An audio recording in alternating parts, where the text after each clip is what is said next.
दोस्तों, तो अब हम लोग एक इंपॉर्टेंट चीज पढ़ने वाले हैं and that is the slatis rule. ठीक है, ऑब्वियसली बात है, हम लोगों ने एक चीज देखे हैं जो बोर मॉडल में हम केवल और केवल सिंगल इलेक्ट्रॉन स्पीसीज को लेकर बातचीत करते हैं। द रीजन बीइंग, जो एक इलेक्ट्रॉन है वो बाकी इलेक्ट्रॉन्स के साथ भी तो इंटरेक्ट करेगा इन अ मल्टी इलेक्ट्रॉन स्पीसीज। ठीक है, तो मान लो मेरा 2s का कोई एक इलेक्ट्रॉन है, वो 2s का इलेक्ट्रॉन के ऊपर ऑब्वियस सी बात है पूरा न्यूक्लियर चार्ज जितना लग नहीं पाएगा, क्योंकि जो हमारा न्यूक्लियर पुल है उस न्यूक्लियर पुल को काउंटर करने के लिए जो अंदर पे 1s पे हमारा 2 इलेक्ट्रॉन्स है, वो 1s का 2 इलेक्ट्रॉन्स भी तो उसको रिपेल करेगा, और साथ ही साथ 2s में भी अगर कोई और इलेक्ट्रॉन है तो वो भी हमें डेफिनेटली रिपेल तो करने वाला है। तो इफेक्टिवली जितना न्यूक्लियर पुल मिलेगा, मान लो फॉर एग्जांपल मैंने लिथियम ले लिया, हमें 3 प्रोटॉन जितना न्यूक्लियर पुल तो डेफिनेटली 2s वाला इलेक्ट्रॉन पे हमें नहीं मिलने वाला है। ठीक है, right. So we introduce a term called the effective nuclear charge. मतलब कोई एक इलेक्ट्रॉन के ऊपर इफेक्टिवली जितना प्रोटॉन, मतलब अगर मान लो मेरे पास मल्टी इलेक्ट्रॉन स्पीसीज को मैं सिंगल इलेक्ट्रॉन स्पीसीज में कन्वर्ट करना चाहूं, तो न्यूक्लियस पे जितना प्रोटॉन एक्चुअली है उतना तो मैं रख नहीं सकता हूं। तो उतना फोर्स पाने के लिए जितने प्रोटॉन्स मुझे न्यूक्लियस पे इफेक्टिवली रखना पड़ेगा, that is called the effective nuclear charge और Z इफेक्टिव। ठीक है, सो जो कोई एक ऑर्बिटल में इलेक्ट्रॉन्स हैं, तो उस इलेक्ट्रॉन में जो साथ वाले इलेक्ट्रॉन्स है या फिर जो उसके आगे के इलेक्ट्रॉन्स है, वो प्रोटॉन के पूरा का पूरा चार्ज को उसके ऊपर अप्लाई होने से रोकता है, and that concept is called the shielding और स्क्रीनिंग। तो Slater in 1930 gave us an empirical rule to find the effect of this particular shielding or screening।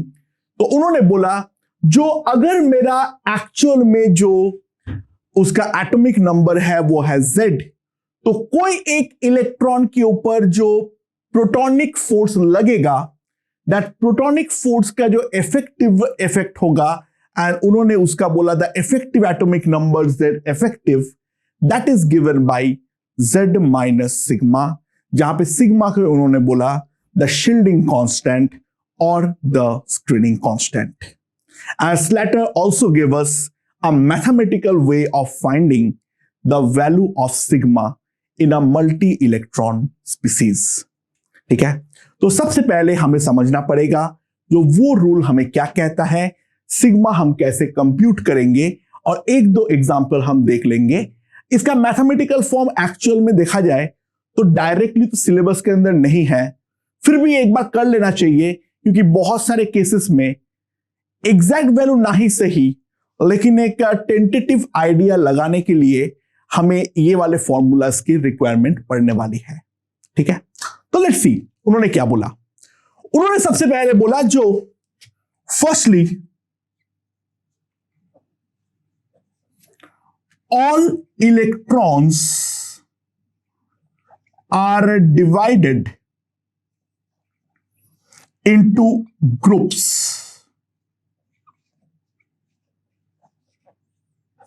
First, according to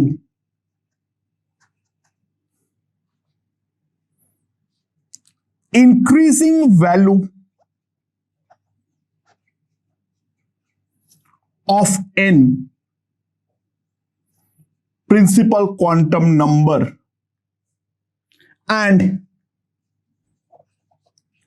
then for same n according to increasing L, the azimuthal quantum number, but S and P are taken इन same group.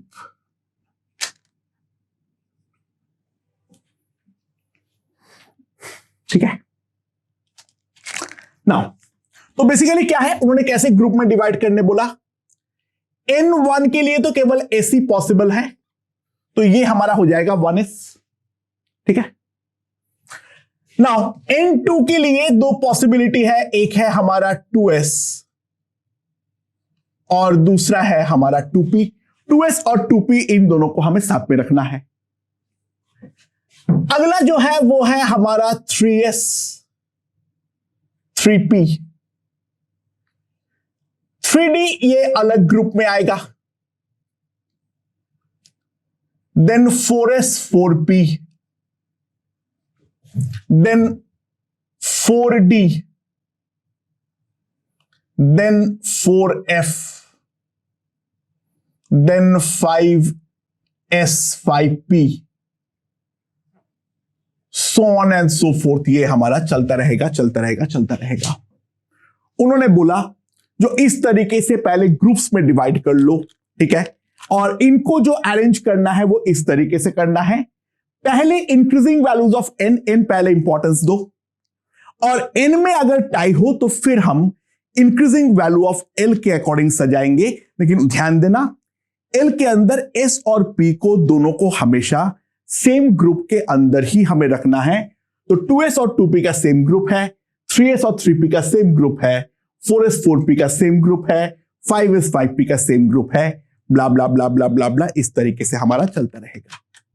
ठीक है अच्छा,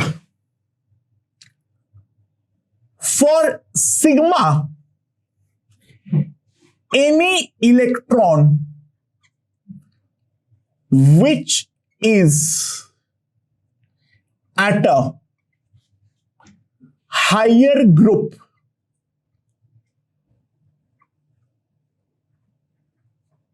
than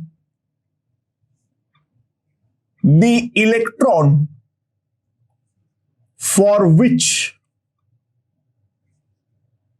sigma is computed does not contribute।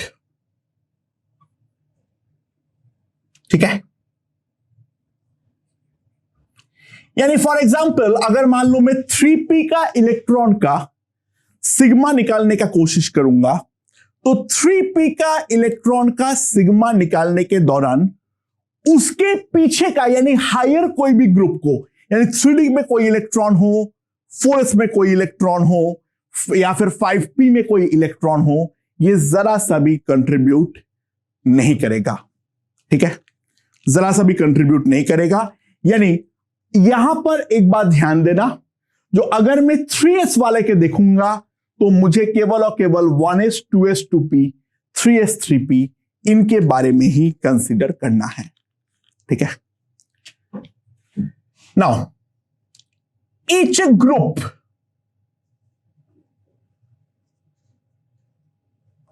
contributes, each group contributes a different value of shielding to the specific electron. यानी हर group का जो shielding की तरफ contribution होगा वो हमारा डिफरेंट होने वाला है। यानी 3s का एक इलेक्ट्रॉन के ऊपर खुद 3s और 3p का इलेक्ट्रॉन जितना इफेक्ट डालेगा, 2s और 2p का इफेक्ट डिफरेंट होगा, उससे डिफरेंट होगा 1s का इफेक्ट। ठीक है, पहले इस बात को समझो। ओके दोस्तों, तो अब हम रूल्स के बारे में देखते हैं, शांति से समझना। ठीक है, इसके रूल्स के अंदर बहुत सारे लोचास हैं। ठीक है, तो सबसे पहला रूल ये है, एन अमाउंट ऑफ 0.35, ठीक है, from each other member of same group, ठीक है, an amount of 0.35 from each other member of a same group. member मतलब है इलेक्ट्रॉन, member मतलब मैं लिख देता हूं electron of same group is contributed towards sigma, is contributed towards sigma except that of 1s, for which contribution is taken as 0.3. यानी मान लो अगर मैं 2s के बारे में बात करूं और मान लो फॉर एग्जाम्पल मैं बात करना चाह रहा हूं in the case of neon, तो मैं 2s के लिए जब z इफेक्टिव देखूंगा तो उस इलेक्ट्रॉन के अलावा 2s और 2p मिला के और 7 इलेक्ट्रॉन है, तो ये सातों इलेक्ट्रॉन हर कोई कंट्रीब्यूट करेगा ऑफ द अमाउंट ऑफ 0.35. तो वहां पर जो होगा that will B 0.35 into 7 will be the net contribution towards sigma. ठीक है. अच्छा, दूसरा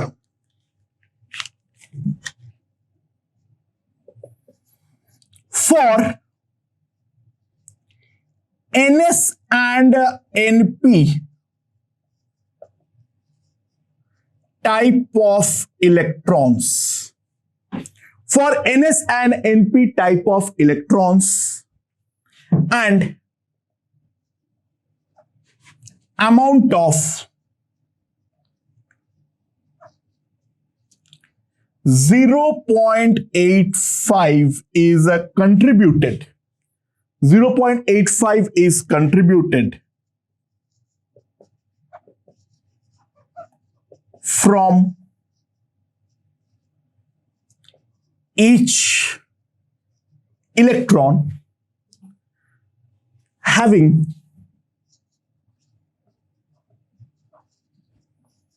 principal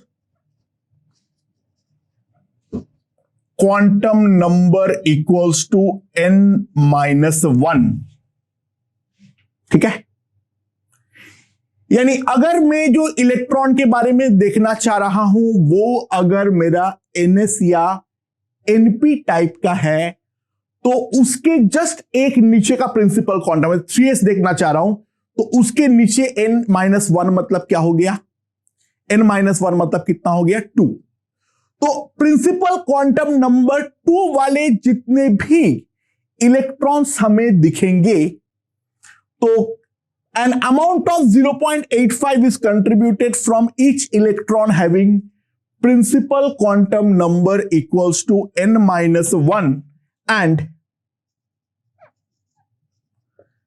amount of 1 for each electron having principal quantum number less than or equals to n-2 is contributed towards sigma, is contributed towards sigma. यानी जो immediate next वाले principal quantum number होंगे उसके हर electron के करस्पॉन्डिंग होगा 0.85 और जो हमारा क्या है उससे कम प्रिंसिपल क्वांटम नंबर वाले यानी n-2 या फिर उसके अंदर वाले के हर किसी का जो कंट्रीब्यूशन होगा वो हमारा 1 होने वाला है. ठीक है. Now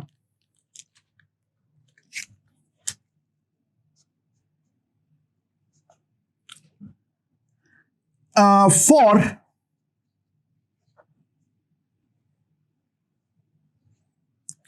ND or and NF, ठीक है, for ND and NF any inside group will contribute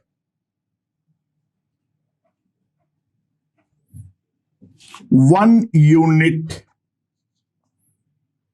inside group electron will contribute 1 unit per electron. For ND and NF, any inside group electron will contribute 1 unit per electron towards sigma.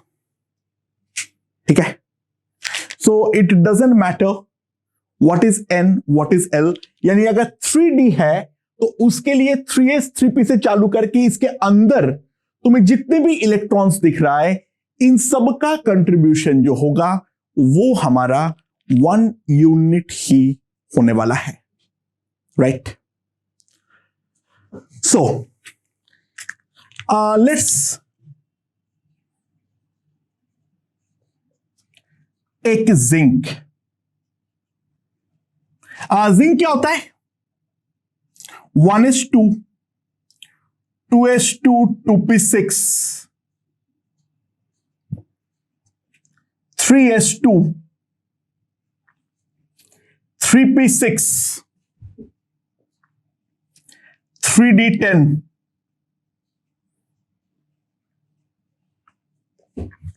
4s2, ये हमारा zinc है। सो calculate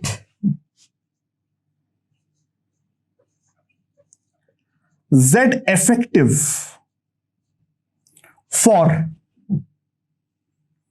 4s 3d and 3s electrons. Calculate Z effective for 4s 3d and 3s electrons. अरे by the way Z कितना है तुम साफ साफ देख सकते हो, 8 8 16 16 2 18 18 2 20 20 10 30। ऑब्वियसली बात है जिंक का एटॉमिक नंबर 30 होता है, वरना हमने गलत लिखे थे।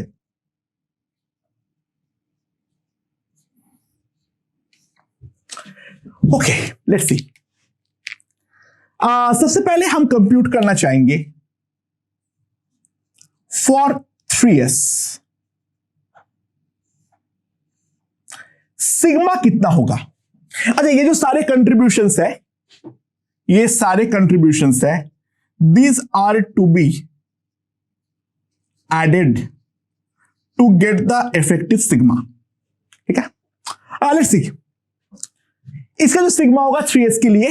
अच्छा, 3s अगर मैं देख रहा हूं तो ये 3d और 4s को तो मुझे देखना ही नहीं है क्योंकि ये तो इसके ग्रुप के पीछे की तरफ है। अच्छा, नाउ 3s का इलेक्ट्रॉन है तो इस ग्रुप में इसके अलावा और 7 इलेक्ट्रॉन है, और क्योंकि ये 1s नहीं है तो ऑब्वियस सी बात है फर्स्ट वाले रूल के अकॉर्डिंग जो कंट्रीब्यूट करेगा that will be equals to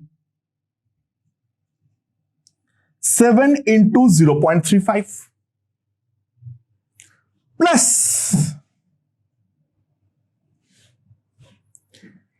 ये n-1 जो ग्रुप है वो तो हमारा है 2s और 2p। इसके लिए जो कंट्रीब्यूशन होगा दैट विल बी हर 8 के लिए 0.85। ठीक है, हर किसी के लिए जो होगा वो कितना होगा 8 into 0.85। पहले ये वाले बात समझ पाए हो या नहीं समझ पाए हो? ठीक है, प्लस n-1 के लिए 1 into 2। ठीक है, एंड लेट्स कंप्यूट। ये 1s वाले के लिए 1 into 2 हो गया।